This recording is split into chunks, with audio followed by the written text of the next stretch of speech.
그게 비밀입니까? 오늘은 5번째 말씀입니다. 정말 여러분의 삶이 올 한 해 정말 모든 일들이 만사가 잘 되실 수 있기를 다시 한번 축복합니다. 요한복음 10장 10절 말씀 보니까 생명을 얻되 더 풍성하게 하나님이 주시겠다고 말씀하셨습니다. 그런데 성경에서 말하는 생명, 성공이란 무엇을 말할까요? 성경에서 말하는 성공이란 목적 있는 성공이고 목적 있는 무엇입니까? 실패입니다.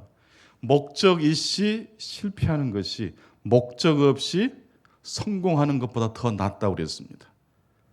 목적 있이 이왕이면 성공하실 수 있기 바랍니다. 하지만 목적을 가진 신자의 삶에도 불행과 고난은 들어옵니다. 찾아옵니다. 그러나 우리는 성공한 다음에도 그 다음에 무엇을 해야 될지 알고 고난이 우리를 핥히고 지나가도 그 다음에 무엇을 해야 될지 알아요, 몰라요? 알아요.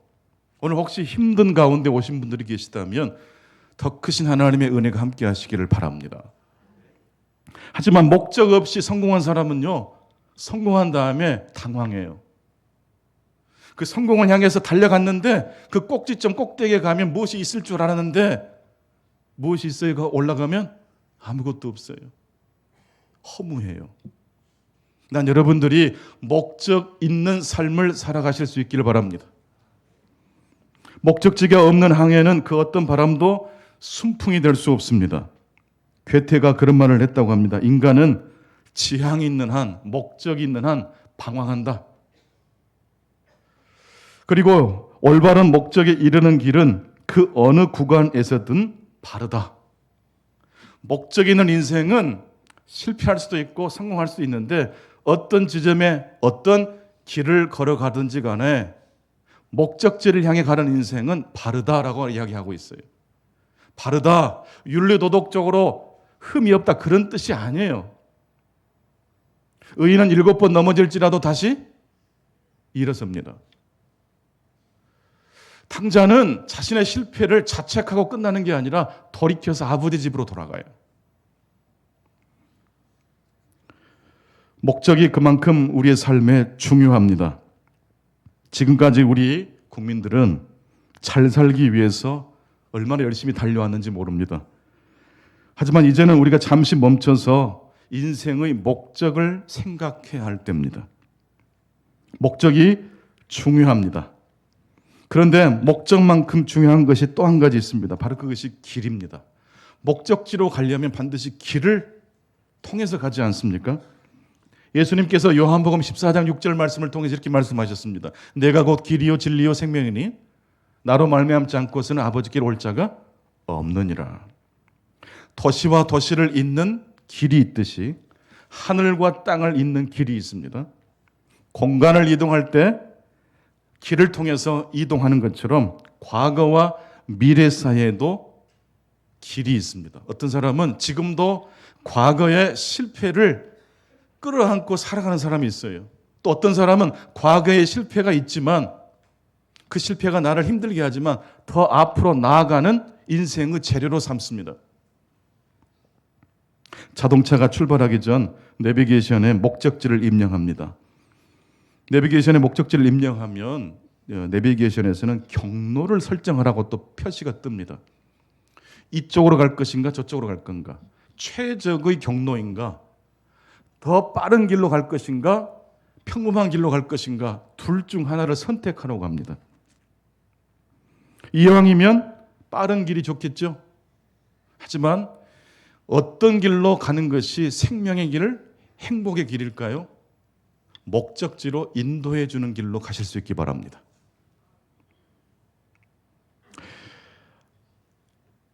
다니엘서 12장 4절 말씀을 보니까 다니엘아 마지막 때까지 이 말을 간수하고 이 길을 봉함하라. 많은 사람이 빨리 왕래하며 지식이 더하게 될 것이다 라고 말씀하고 있어요. 다니엘서는 묵시서입니다. 잠잠할 묵자를 쓰거든요. 드러내놓고 말을 못해요. 종교의 자유를 빼앗겼어요. 하나님을 예배하는 자유가 빼앗겼어요. 하지만 하나님을 사랑하고 예배하는 마음을 그 어떤 세력도 누를 수는 없는 거예요. 어떤 방법을 통해서든지 예배를 드리게 되겠죠. 그래서 이스라엘이 바벨론에 끌려갔을 때 하나님께서 묵시설을 주세요. 지금까지 경험했던 방식이 아닌 새로운 방식으로 하나님 말씀을 들려주셨다는 거예요. 그런데 이 말씀은, 이 계시의 말씀은 어떤 상태로 딱 됩니까? 봉해져요. 그렇다면 언젠가는 이 봉해진 것이 열어지겠다는 의미이겠죠. 언제 열어질까요? 자, 누가복음 4장 21절. 누가복음 4장 21절 같이 보십니다. 시작. 이에 예수께서 그들에게 말씀하시되 이 글이 오늘 너희 귀에 응하였느니라 하시니, 예수님께서 나사렛 회상에서 첫 번째 하나님의 나라 운동을 시작하실 때 첫 번째로 말씀하신 말씀이 바로 여기에 등장합니다. 구약의 예언자들이 그렇게 이야기했던, 구약의 성도들이 종교의 자유를 빼앗긴 가운데 숨어서 하나님을 찬양하면서 하나님을 기다렸던 그 이야기가 결국 지금 너희들 눈앞에 이루어졌느니라, 응하였다. 구약에서 말씀하는 그 계시의 내용은 뭡니까? 예수 그리스도란 뜻이에요. 근데 여러분, 오늘 또 이 말씀을 누군가가 들었으면 좋겠다라는 말씀을 듣지 마시고 그 예수의 말씀이 여러분의 말씀이 되실 수 있기를 바랍니다. 듣기 좋은 말씀으로 흘려버리지 마시고 그 말씀에 내 가슴을 치는 말씀으로 영접하실 수 있기를 바랍니다. 그런 분들에게 우리 예수님은 이렇게 또 말씀하십니다. 마태복음 11장 28절. 수고하고 무거운 짐진 자들아 다 내게로 오라. 내가 너희를 쉬게 할 것이다. 성경에서 말하는 길은 예수 그리스도를 말합니다. 그리고 그 예수 그리스도의 길의 핵심은 무엇일까요? 십자가와 부활입니다. 오늘 신약의 본문 갈라디아서 6장 14절 말씀, 이 바울의 고백을 함께 다 같이 읽어보겠습니다. 시작. 그러나 내게는 우리 주 예수 그리스도의 십자가 외에 결코 자랑할 것이 없으니 그리스도로 말미암아 세상이 나를 대하여 십자가에 못 박히고 내가 또한 세상에 대하여 그러하니라. 바울 사도는 십자가만 자랑하겠다라고 말합니다. 왜 그렇습니까? 십자가가 생명의 길이라는 것을 알았기 때문입니다. 오늘 구약의 본문을 읽어보시면서 여러분 마음이 어떤 마음이 드셨습니까? 그는 실로 질고를 지고 채찍에 맞으셨는데 누구 때문에 그 질고와 채찍을 맞으신 겁니까? 우리의 허물 때문이라고 말씀하고 있습니다. 예수 믿으면 뭐가 달라질까요? 자기를 인식하는 인식이 바뀌어요. 나는 어떤 존재라는 뜻입니까? 하나님께서 독생자 예수 그리스도를 우리를 위해 보내주셨어요. 그분은 우리의 죄를 끌어안고 십자가에 달려 대속의 희생제물로 죽으셨어요. 그래서 우리는 가치 있는 존재입니다. 같이 해보실까요? 나는 가치 있는 존재입니다. 사업이 잘 돼도 사업이 망가져도 그것과 관계없이 예수 그리스도의 십자가의 본분을 정면으로 응시하는 자들에게는 나는 가치 있는 존재라는 하나님의 음성이 들리게 될 줄로 믿습니다. 예수님이 걸어가신 길은 그래서 우리들에게 생명의 길로 인도하는 길입니다. 첫 번째, 이 아침 하나님께서 우리에게 주신 말씀입니다. 예수님의 길은 어떤 길입니까? 생명의 길입니다. 왜냐하면 예수 그리스도의 십자가가 우리의 죄를 대속하는 십자가였기 때문입니다.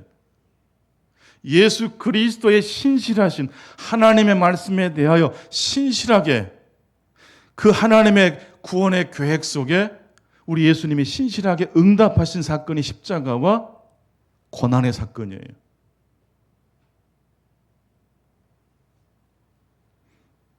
그는 실로 우리의 질고를 지고 우리의 슬픔을 당하였거늘 우리는 생각하기를 그는 징벌을 받아 하나님께 맞으며 고난을 당한다 하였노라. 5절부터 같이 보십니다.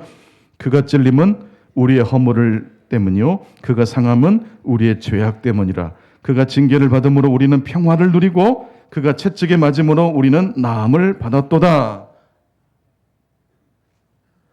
그가 찔림은 우리의 허물 때문이에요. 그가 상함은 우리의 죄악 때문이에요. 그가 징계를 받음으로 우리는 어떻게 됐어요? 평화를 누리는 거예요. 생명을 얻게 된 거예요. 우리는 다 양 같아서 그릇 행하여 각기 제 길로 갔지만 여호와께서는 우리 모두의 죄악을 예수 그리스도께 담당하신 줄로 믿습니다. 그런데 예수님의 십자가의 죽음은 끝이 아니고 시작입니다. 십자가에 달려 죽으신 예수님은 사흘 만에 사망 권세를 이기시고 부활하셨습니다. 예수 그리스도는 부활하셨습니다. 진실로 부활하셨습니다. 이게 기독교입니다. 부활의 메시지는 무엇입니까? 죽은 예수가 살아났다는 여기에 포인트도 있겠지만 보다 더 중요한 것은 예수가 우리를 위하여 십자가에 달려 우리의 죄값을 지불하고 죽으신 그 사건이 가짜라는 뜻입니까? 진짜라는 이야기입니까? 그래서 놀라운 거예요. 예수의 부활이 부활시킨 것은 십자가 사건이에요. 세상 사람들은 십자가를 어떻게 이야기했습니까? 부끄러운 것으로. 십자가를 패배로 해석했어요. 그러나 예수 그리스도께서 부활하심으로 십자가는 패배가 아니라 승리가 된 줄로 믿습니다. 예수님은 죄인들을 위하여 십자가에 달려 죽으셨습니다. 이게 복음인데 사실 이게 말이 안 되는 겁니다. 이게 우리의 생각, 특히 세상 구원을 추구하는 사람들의 생각을 어긋냅니다. 누가 의로운 일을 위하여 죽지 죄 짓고 지옥 가야 마땅할 죄인들을 위하여 대신 죽습니까?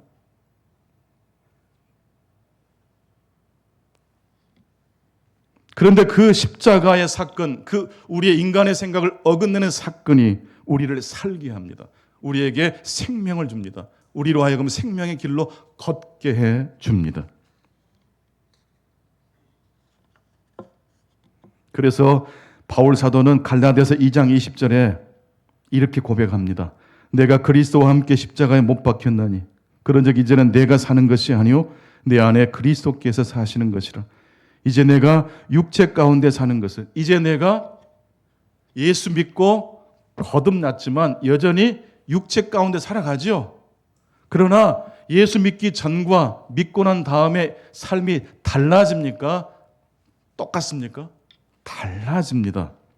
이제 내가 육체 가운데 사는 것은 나를 사랑하사 나를 위하여 자기 자신을 버리신 하나님의 아들을 믿는 믿음 안에 사는 것이 되기 때문입니다. 물어보겠습니다. 우리 성도님들께 예수 그리스도를 믿으십니까? 그러면 여러분들은 마음대로 살아도 됩니다. 이게 무슨 말이냐면 진짜 마음대로 사라지지 않는다는 의미입니다. 한번 해보실랍니까? 몇 번 정도는 사고 칠 수 있어요. 그러나 여러분 예수 생명으로 거듭난 사람은요 세상 즐거움이 영원히 즐거움으로 우리에게 다가올까요? 몇 번의 즐거움이 결국 쓰디쓴 고통과 통증으로 바뀌던가요? 그래요. 여러분 세상에 별것 있는 것처럼 현혹하는 그런 것들이 있어요. 하지만 여러분 예수 믿는 사람들은요 거기에 들어간다 할지라도 못 견뎌요. 재미가 없어서. 나는 여러분들이 예수 믿는 재미가 더 깊어지실 수 있기를 바랍니다. 그런 예수 믿는 재미로 거듭난 이 바울의 입에서는 이제 내가 육체 가운데 사는 것은 나를 사랑하사 나를 위하여 자기 자신을 버리신 하나님의 아들을 믿는 믿음 안에 사는 것이라고 말하면서 갈라디아서 6장 14절에 이렇게 말합니다. 그러나 내게는 우리 주 예수 그리스도의 십자가 외에 결국 자랑할 것이 없다. 인생관이 목적이 바뀌어버린 겁니다.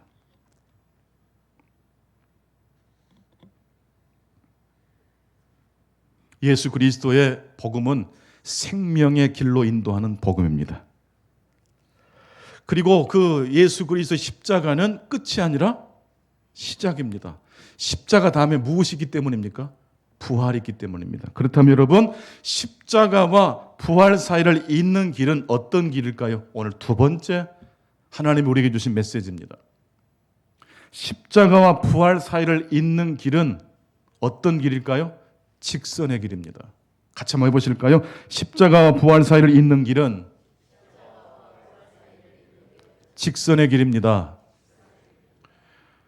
여러분, 십자가의 목표 지점은 부활이죠. 명확하죠. 여러분, 예수 믿는 목적이 여러분 무엇입니까? 하나님의 나라와 부활 생명이 되실 수 있기를 축원합니다. 건물도 생기고 자녀들도 대학도 쑥쑥 들어가고 물론 그런 것이 필요합니다. 그러나 여러분, 그것은 필요한 것이지 인생의 목적은 될 수 없어요. 십자가 다음에 부활이 있습니다. 신자의 마지막 정착력은 부활입니다.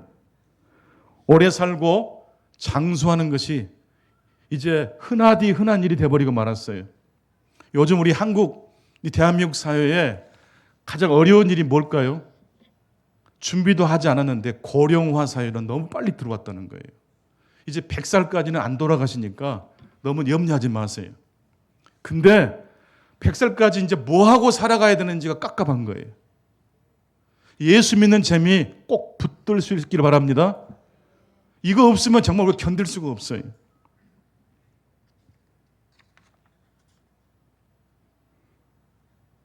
부활을 목적으로 삼는, 그래서 십자가와 그 다음에 목적지인 부활을 향해 살아가는 우리 신자의 삶은 갈라디아서 5장 22절로 24절에 이렇게 묘사하고 있습니다. 22절부터 24절까지 함께 읽겠습니다. 시작. 오직 성령의 열매는 사랑과 희락과 화평과 오래 참음과 자비와 양성과 충성과 온유와 절제니 이 같은 것을 금지할 법이 없느니라. 그리스도 예수의 사람들은 육체와 함께 그 정욕과 탐심을 십자가에 못 박았느니라. 부활 신앙을 추구하는 사람들의 특징이 이겁니다. 그리고 갈라디아서 6장 1절로 10절 말씀 보니까 부활이라는 목표를 향해 달려가는 사람은 헷갈리지 않아요. 분명하고 명확한 목표를 의식을 가지고 살아가는데 6장 1절로 10절, 오늘은 성경을 많이 읽습니다. 왜 그런지 아세요? 주일날만큼이라도 성경을 읽는 날이 되었다고 생각하기 때문에 그래요. 자, 화면을 보시면서 같이 성경을 직접 펴실 수 있는 분들은 갈라디아서 6장을 펴시고 1절부터 읽습니다. 시작. 형제들아, 사람이 만일 무슨 범죄한 일이 드러나거든 신령한 너희는 온유한 심령으로 그러한 자를 바로잡고 너 자신을 살펴보아 너도 시험을 받을까 두려워하라. 너희가 짐을 서로 지라. 그리하여 그리스도의 법을 성취하라. 만일 누가 아무것도 되지 못하고 된 줄로 생각하면 스스로 속임이라. 각각 자기의 일을 살피라. 그리하면 자랑할 것이 자기에게는 있어도 남에게는 있지 아니하리니 각각 자기의 짐을 질 것이라. 가르침을 받는 자는 말씀을 가르치는 자와 모든 좋은 것을 함께하라. 스스로 속이지 말라. 하나님은 업신여김을 받지 아니하시나니 사람이 무엇으로 심든지 그대로 거두리라. 자기의 육체를 위하여 심는 자는 육체로부터 썩어질 것을 거두고 성령을 위하여 심는 자는 성령으로부터 영생을 거두리라. 우리가 선을 행하되 낙심하지 말지니 포기하지 아니하면 때가 이름에 거두리라. 그러므로 우리는 기회 있는 대로 모든 이에게 착한 일을 하되 더욱 믿음의 가정들에게 할지니라. 여러분, 십자가 다음에 무엇이 있어요? 부활이 있어요.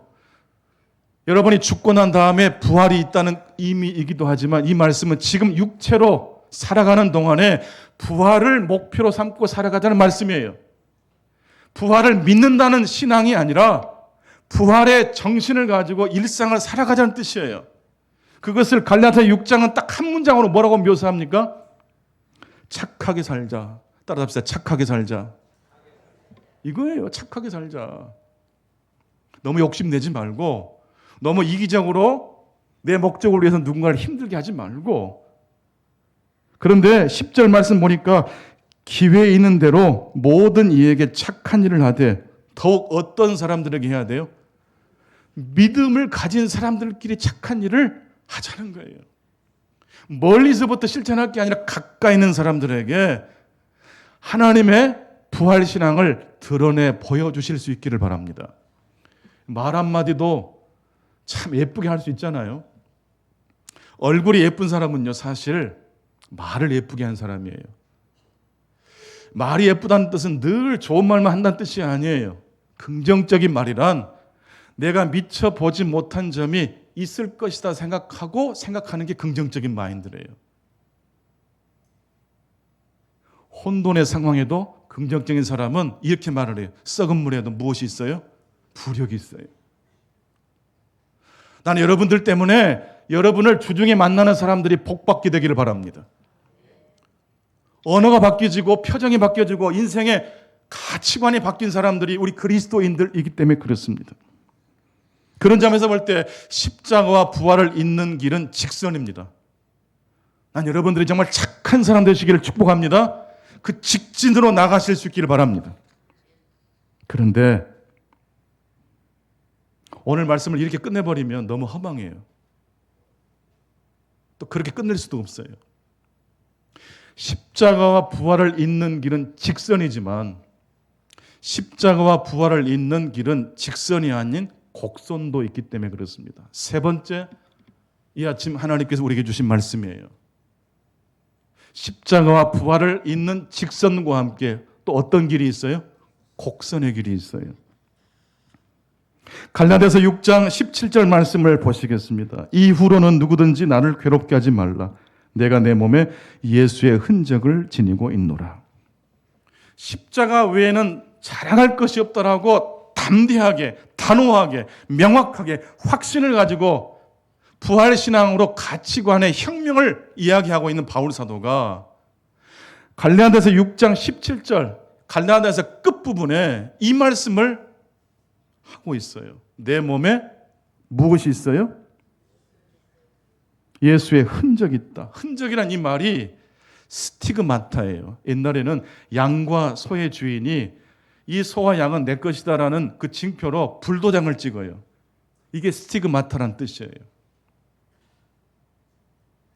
바울은 부활 신앙으로 인생의 가치관의 혁명을 경험한 사람인데 서두에도 말씀드린 것처럼 목적 있는 삶에는 항상 성공만 있는 것은 아니죠. 실패와 좌절과 아픔도 있어요. 스티그마타도 있어요. 상처와 아픔도 있어요, 없어요? 있어요. 우환과 질고도 찾아와요. 바울은 고린도후서 11장 또 고린도후서 6장을 보게 되면 40에 하나를 감한 매를 몇 번이나 맞았다고 말을 합니다. 목숨만 남겨놓고 팼다는 뜻이에요. 돌에 맞아 죽을 뻔도 했어요. 배가 파선해서 물에 빠져 죽을 뻔도 했어요. 이 이야기가 바로 내 몸에 그리스도의 흔적을 지녔다는 말이에요. 그러니까 이게 단순히 예수 믿고 액세서리처럼 여기다 문신 하나 했습니다. 그런 뜻이 아니에요. 부활신앙으로 거듭난 바울의 삶의 여정에는 천국과 부활이라는 목표의식을 가지고 살아갔지만 안타깝게도 상처와 아픔이 그를 핥히고 지나갔다는 거예요. 지나갔어요? 여전히 그 상처가 남아있어요? 여러분, 예수 믿으면 모든 문제가 사라지던가요? 심지어 과거의 문제도 뚝딱 사라지고, 자, 예수 믿고 거듭났으니 부활 생명이니 뚝딱 이렇게 가볍게 모든 것들을 다 정리 가능합니까? 여러분 집에 가셔서 집안 정리 한번 해보세요. 5분 만에 다 뚝딱 정리됩니까? 10년 짐도 있고 20년 짐도 막 끄집어내야 될 짐도 있잖아요. 여러분, 인생은 심플하게 정리되어야 되지 않아요? 되지 않은 것처럼 기독교 신앙 역시 십자가와 부활을 잇는 직선의 길을 분명히 말하면서 동시에 신앙의 여정에는 직선만 있는 것이 아니라 무엇이 있어요? 곡선이 있어요.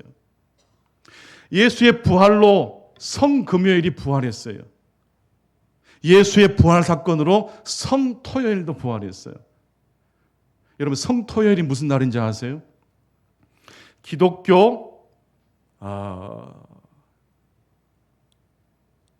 초대교회에서부터 내려오는 신앙 정승은 예수께서 십자가에 달려 죽으신 다음에 어디로 내려갔다고 전해집니까?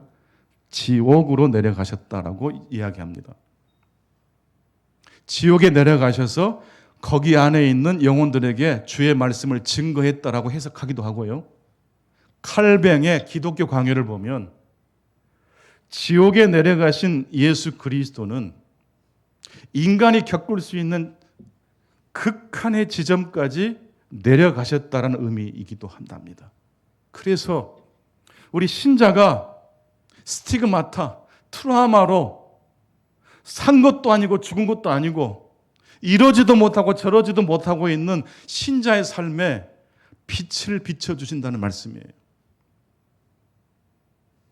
어떤 분들은 그렇게 말씀하세요. 예수 믿고 다 문제가 해결됐잖아. 걱정하지 말고 염려하지 말고 툴툴 털어버려.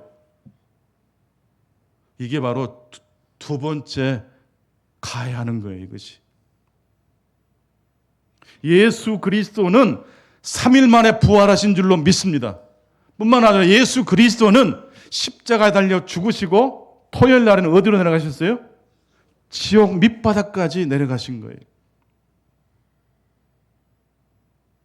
그래서 오늘도 바울 사도는 승리하는 십자가의 복음을 이야기하면서 여전히 자기 몸속에 새겨져 있는 상처, 트라우마의 흔적을 이야기합니다. 내 몸에 그리스도의 흔적이 있습니다. 불행의 흔적이 있습니다. 사라지지 않는 고통이 있습니다. 여러분, 예수 그리스도를 믿는 길은 생명의 길이고 분명한 목적지를 향한 직선의 길이면서 동시에 하나님의 복음은 너무 쉽게 일어나라고 부추기거나 다그치는 복음이 아니라는 이야기를 하고 있어요. 예수님은 울고 있는 신자들을 찾아가셔서 같이 울어주시는 예수 그리스도이십니다. 분명히 부활의 목표를 가지고 살아가지만 여전히 우리의 삶에는 해결되지 않는 문제가 있어요, 없어요? 있어요. 그래서 어떤 성도들은 죄책감을 느껴요. 내가 믿음이 부족해서 그런가? 아니라니까요. 바울의 몸에도 스티그마타가 있어요. 인두를 치듯이 그 쇠붙이를 불에 달궈가지고 양의, 소의 엉덩이 짝에 찢어버린다고 생각해 보세요. 이걸 잊을 수 있을까요? 그렇다면 그 예수의 십자가와 부활의 복음이 우리에게 주는 메시지는 무엇입니까? 우리의 목표는 부활이라는 메시지와 함께 그 십자가의 복음은 우리에게 무엇을 이야기합니까? 혼돈에서 빨리 벗어나는 것, 그렇게 할 수 있으면 좋겠지만 벗어나지 못하는 경우가 있어요, 없어요? 있어요. 그럴 때 나를 견디게 해주는 예수 그리스도가 계시다는 뜻이에요.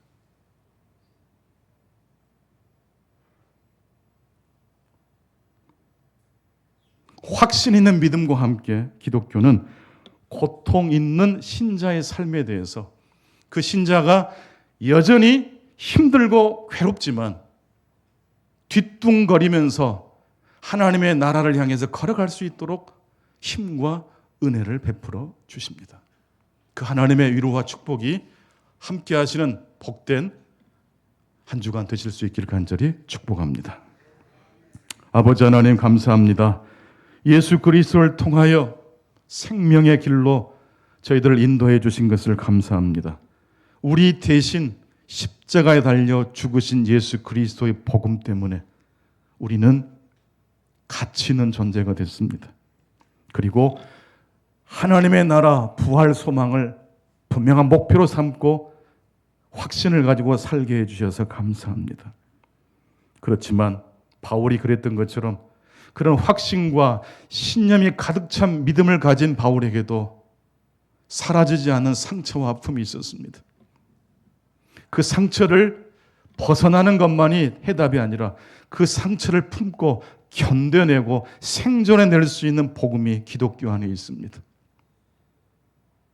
우리나라 국민들 중에도 수없이 많은 상처와 아픔으로 고통을 지금도 겪고 있는 분들이 계십니다.